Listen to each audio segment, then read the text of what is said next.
What's going on, everybody? It's the Creative Fro checking back in for another episode of Fireside Tech.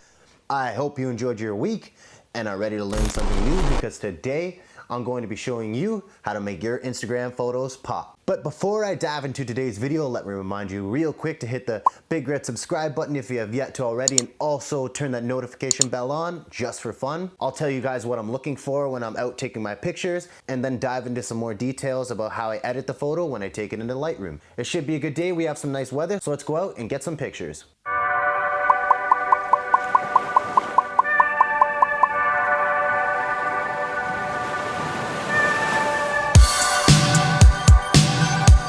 Alright, so I'm at my first location. There's a bridge over there behind all these bushes here. I'm going to try to shoot that. I brought one lens for today.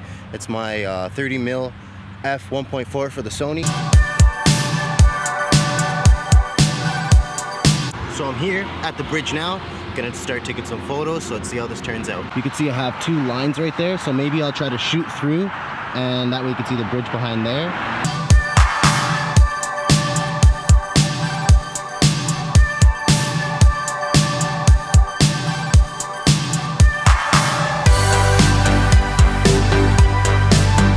So these are kind of turning out so far. I'm gonna take a couple more. Right now, I'm just kind of playing around with the filter. It's very bright out, so I have my ND filter here.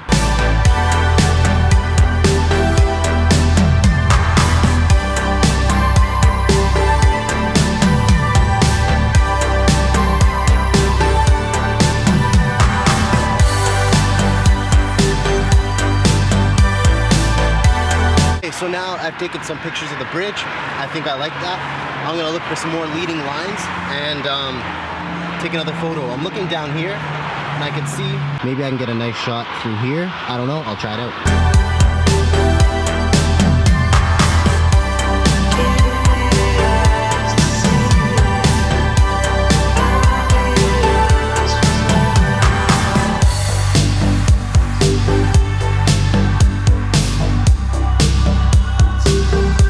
So what I just did on that last photo is I used this top to shoot the bridge. So I'm shooting at aperture 1.4. So the closest object will be blurry and it's gonna be focusing on the background. So I brought my camera lens near this, so it would kind of give it a little blurry effect at the bottom.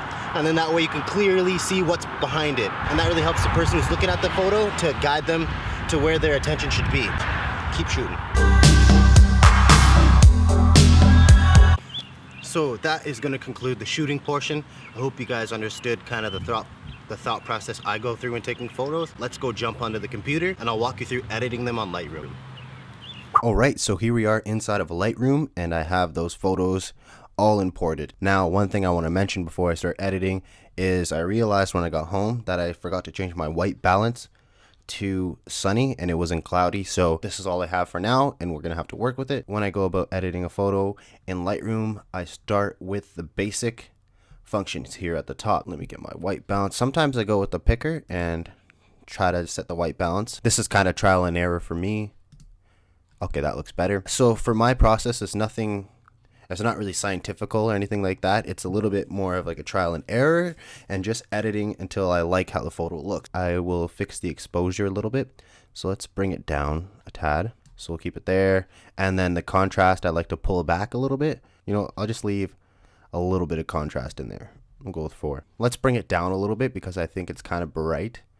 So we bring these highlights down. Then I think you could see the bridge a little bit better that way. We'll bring them almost all the way down. And then the shadows, let's bring those down too as well. So if we bring it up, then it kind of just washes out everything.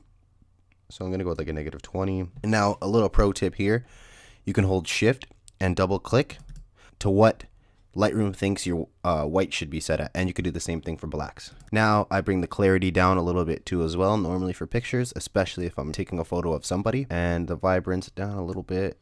Put a tiny bit of saturation back in there. I'll put a little bit more blue into this picture. Yeah, I think it looks better cooler, like right there.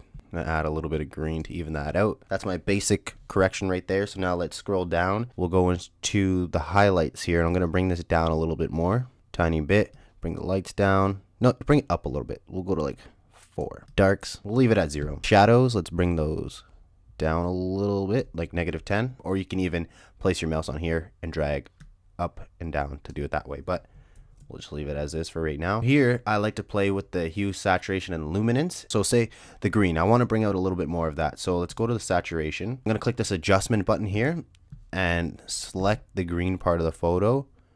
And now bring up that saturation a wee bit to it right there. And then we'll change the saturation of the blues too as well, bringing that up a little bit more. You can just play around with this. That's what I do sometimes too. Just have some fun, see what happens. I'm just going to leave the hues as is. I think I'm pretty satisfied with the hue, saturation, and luminance. So now I'm going to roll down into split toning. I don't use this every time, but I do play around with it sometimes. So what I like to do here is hold Alt, and it gives you a preview of what this hue is going to look like if you add it to the photo. So I'm holding Alt and I'm dragging this cursor to the right, and I'm slowly looking to see if I like the look of any of these. I like right around this area right here. We can pull our saturation up a little bit and add the highlight into this photo there. The next thing I always do for the photos is I will enable profile corrections, and this just fixes up any little camera stuff. I'm honestly not too sure scientifically what it does, but made the photo a little bit brighter, so I like it. This is usually my favorite thing to do with photos. I'll go in, I'll play with the calibration. So now you could change the saturation right here. So let me do that right now. I like it higher a little bit like that. The greens. Nice. Now bring this hue over a little bit more. And this is what I find really helps your Instagram photos pop, is this calibration tab, because then you can really change up the color look of the photo. That is pretty much how I would go about editing a photo for Instagram. Just press the Y button and it's going to give you a side by side. So you can see before on the left and after is on the right. Let's jump back in front of that fire and wrap up this video. So there you have it. I hope you guys enjoyed today's video. Hopefully you can take these tips into your next photo shoot and start making your Instagram photos pop today. Please like the video if you did. Comment down below if there's anything you want to see for Fireside Tech, and share this video if you think it could help anybody. I hope you guys enjoy this upcoming week and crush it. I can't wait to see you next Sunday in front of this fire again. It's the Creative Fro, and I'm out.